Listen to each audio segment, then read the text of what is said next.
সিলেটে জায়গা দখলকে কেন্দ্র করে ব্যবসায়ী ও সিএনজি চালকদের সংঘর্ষের ঘটনা ঘটেছে।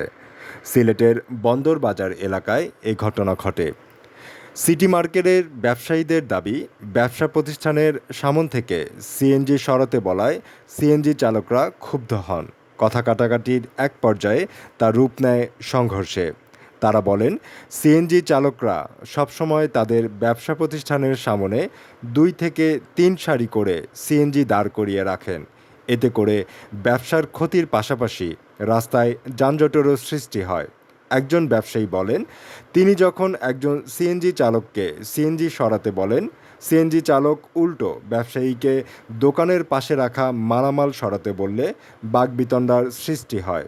এক পর্যায়ে সংঘর্ষ বাধে।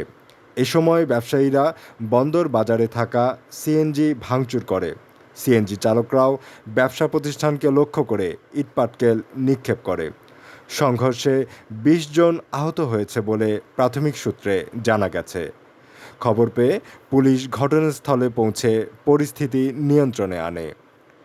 News mania desk report.